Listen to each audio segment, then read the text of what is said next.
muling napapag-usapan itong Juvenile Welfare Act po natin. Nanawagan si Senator Robin Padilla na ibaba nga ang age of criminal responsibility down to 10 years old. Para kay Senator Robin Padilla, panahon ng paamyendahan itong Juvenile Justice and Welfare Act. Panawagan niya ang agarang aksyon kabilang ang posibilidad ng special session kaugnay nito. At para po mas maintindihan natin, ano nga ba ang juvenile justice law sa ating bansa? Kasama natin ang isang family law expert at litigation practitioner, Attorney Paul Castillo. Perfect morning, Attorney Paul. Salamat po sa inyong oras. Perfect morning, Cheryl, at sa lahat ng nanonood. No? At salamat sa inyong paunlak at imbitasyon. Bagamat mabigat yung ating i-discuss, no? Na bagay ngayong umaga. At dito nga muling nabuksan yung usapin ukol dito sa batas na ito. So Attorney Paul, para mas maintindihan ng isang ordinaryong Pilipino, bakit importante ang pagkakaroon ng Juvenile Justice and Welfare Law? Dito kasi sa Pilipinas, ang nilalaman ng RA 9344 natin o yung ang Juvenile Justice and Welfare Act po. Sige, Cheryl. No? Ang Juvenile Justice Welfare Act, ang pangunahing batas na nagbibigay ng guidelines kung ano ang gagawin natin sa mga bata, no? Na tinatawag natin children in conflict with the law o yung mga bata na nagkaroon ng posibleng pagkakamali sa ilalim ng batas. Ang pinakasikat at kilalang provision nito is yung madalas na babanggit na pag ikaw ay 15 anyos pababa, wala kang criminal liability. O di naman kaya kung ikaw ay higit sa 15 anyos at less than 18 years old, no? Wala pang 18, pero ikaw ay kumilos ng may discernment, no?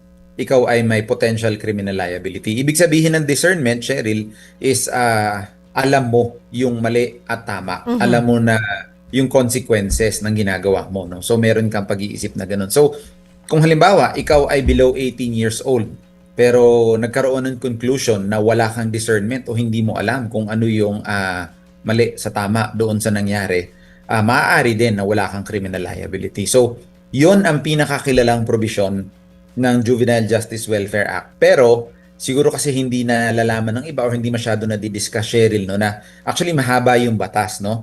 Kasama dyan yung mga programa kung ano bang gagawin pag less than 15, may intervention, ano bang gagawin pag more than 15, below 18, pero meron tinatawag na disposition, yung mga ganung bagay, no? So, yan yung hindi masyadong natitignan, na didiscuss, pero yun nga, ang lagi kasing napag-uusapan is yung age, yung minimum age of criminal liability na para sa purposes ng ating bansa dito sa Pilipinas. Ito ay more than 15 years old up to below 18 with discernment. Importante yung with discernment kasi nga kailangan alam mo yung mali at tama doon sa ginagawa mo. Yun yung nakasulat sa batas natin. Okay, balikan ko lamang ng kaunti itong sitwasyon ng dalawang suspect na sina alias Rod at alias Nash. Si alias Rod ay 15 years old. Si alias Nash ay 14 years old naman po. So, Yes. okay, dun lang, para mas klaro, dun sa 15 years old, saan pasok si 15 years old? Doon sa higit 15? Kasama ba siya doon? O doon pa siya sa Yes. 15 and below? Kasi iba yung 15 and up. Paano nga ba, attorney? Yes. Doon sa 15 years Oo, old? ikaw ay kinukonsidera, no, nakalagay din sa batas natin na ikaw ay kinukonsiderang 15 years old sa araw na ikaw ay ng birthday mo. So kung halimbawa Okay. today ang birthday mo, 15 years old ka. 15 ka pa. So kung halimbawa may ginawa kang kamalian dito today, no, sa birthday mo, ikaw ay pasok pa doon sa 15 years old and below. Pero halimbawa bukas, no, kasi plus 1 day na yun eh. Syempre more than 15 ka na. Titignan na ngayon kung ikaw ay nagkaroon ng discernment. So para dito sa nangyari sa malungkot na nangyari, no, sa Tacloban, dalawa yon. Sinabi nga na 14 years old yung isa. Para dun sa 14 years old, klarong-klaro dahil nakalagay sa batas natin ngayon na walang criminal liability. So ibig sabihin, hindi pwedeng magkaroon ng criminal liability. Yung ibig sabihin ng criminal liability, kayo ay titignan kung kayo ay posibleng i-considerang kriminal, no? So wala ho kayong criminal liability pag 15 and below, kaya dun sa 14 years old, klarong-klaro, walang criminal liability yon sa kasalukuyang batas. Para naman dun sa more than 15 na, no, or 15 and plus kung ilang araw man yon, no, titignan kung posible ba na kumilos na siya ay may discernment o alam niya ba yung mali at tama doon sa ginawa niya, no? So, yun yung titignan. Tapos, depende sa findings kung may pagkakaroon ng discernment, doon magpo-proceed accordingly nang sa ayon sa ating batas kung ano ang gagawin. Mhm. So ito pong 14 years old na si alias Nash, so ano pong mangyayari dito sa bata? Ibabalik ka agad, ibinabalik yan sa magulang at or sa guardian po?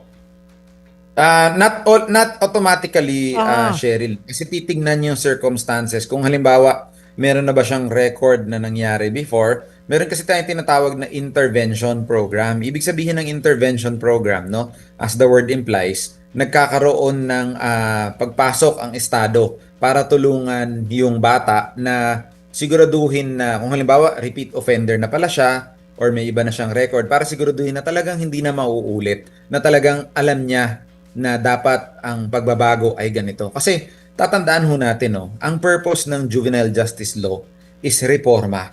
Hindi ho pangunahing purpose niyan ang magpakulong ng bata. Ang pangunahing purpose po niyan ay turuan ang ating mga bata kung ano ang mali sa tama. Yun ang goal. Whether na-achieve yun or hindi, well, that's an entirely different debate, no? Pero kaya ganun tayo, meron tayong mga intervention program, tutulungan ng DSWD, tuturuan, ilalagay sa isang center kung kailangan, sapagkat yun nga, ang goal ng batas na ito is para magreforma, para magbago. Because the future belongs to our youth. So, ayaw naman natin na lahat na lang ng bata will end up, putting in jail our future. So, yun ang purpose noon, Cheryl. Kaya, doon sa question natin na dapat ba tignan o repasuhin, i-review, sa akin, lahat ng batas, juvenile justice law man yan or iba, is always open to review because nagbabago ang circumstances, Cheryl. Halimbawa, nung pumasa itong batas na to, hindi pa ganun ka-active ang social media. Pero ngayon, yung mga bata, kabataan natin, bombarded with information, left and right, kung ano-anong napapanood, naririnig. So,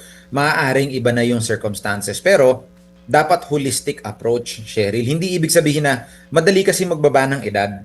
Walang problema yon, madaling magbaba ng edad. Ibaba natin sa 12, halimbawa. Paano kung sa sunod na araw may 10 years old na nanaksak? Bababa natin sa 10. Kung may 8 years old na nanaksak. So, hanggang saan? Kaya nga dapat holistic yung ating approach, no? Kasama dyan yung, in fact, if ako tatanungin, no, ang mga pinaka-importante talaga dito would be yung mga eksperto sa psikolohiya, child psychology, sa family relations, no? Sila yung dapat natin talagang tanungin kung papaano ba. At tignan din natin kung ano yung ginagawa ng ibang bansa, no? Cheryl, you'd be surprised, meron bansa dati na 6 years old ang minimum age of criminal responsibility.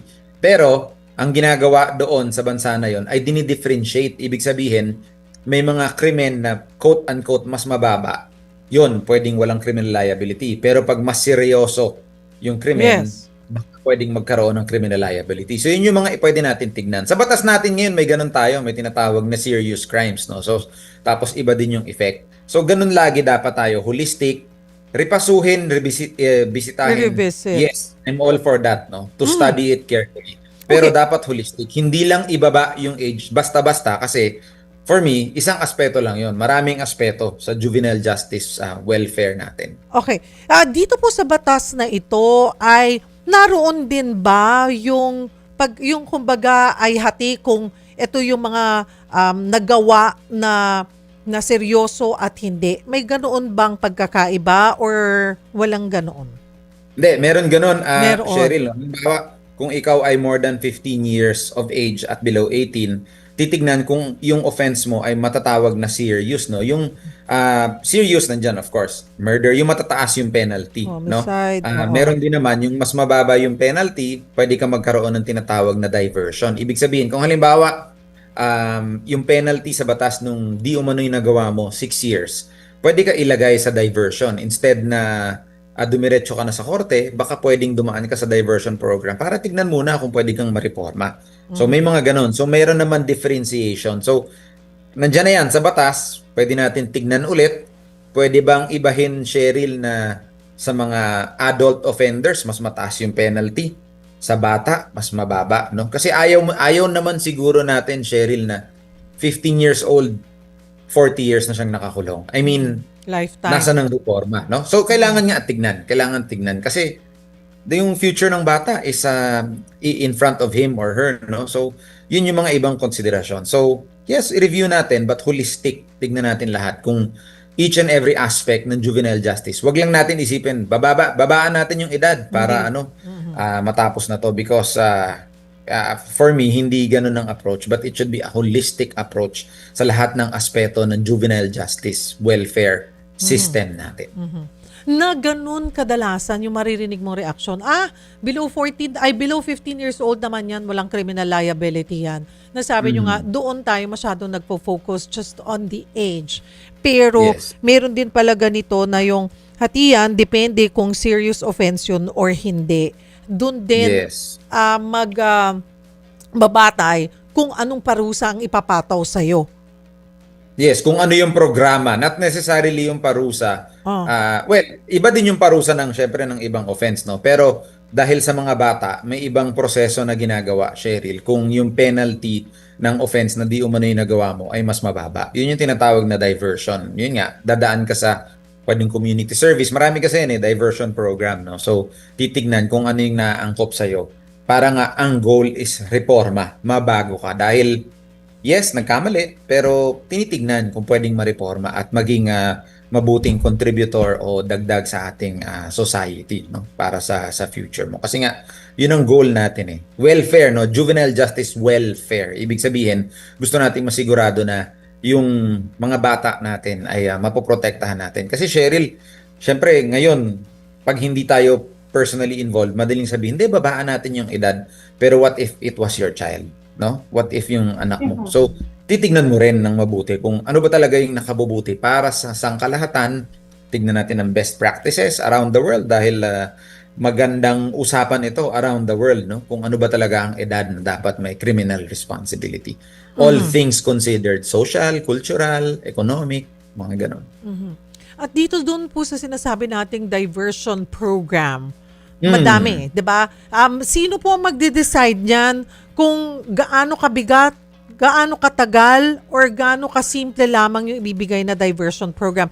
This will depend all doon sa lalabas sa investigasyon. Yes, titingnan ho, no, kung halimbawa yung offense na nagawa may penalty of 6 years and below, kung hindi ako nagkakamali, Cheryl, pwede ito gawin sa barangay level, no?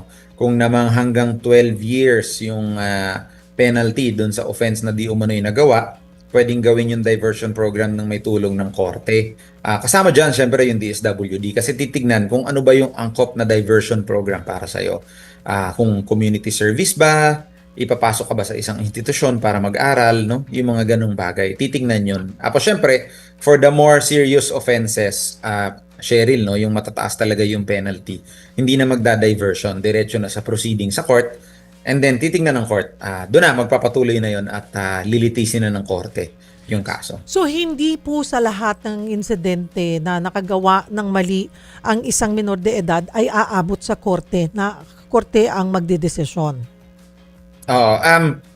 Korte ultimately ang magdedesisyon, Cheryl, pero bago pa magdesisyon ang korte, merong posibleng mga programa na gawin para doon sa minor de edad para tignan kung talaga bang ang reforma ay best ma-achieve para sa kanya sa pamamagitan ng ibang mga bagay na yun nga collectively tinatawag natin na diversion program para doon sa mga offenses na ayon sa ating batas ay pwede pa masubject sa diversion program. Pero kung talagang seryoso yung opensa at talagang masabi na may discernment, ibig sabihin alam mo talaga yung mali at tama doon sa ginawa mo, tutuloy na tayo sa korte at magde-decide na yung korte eventually.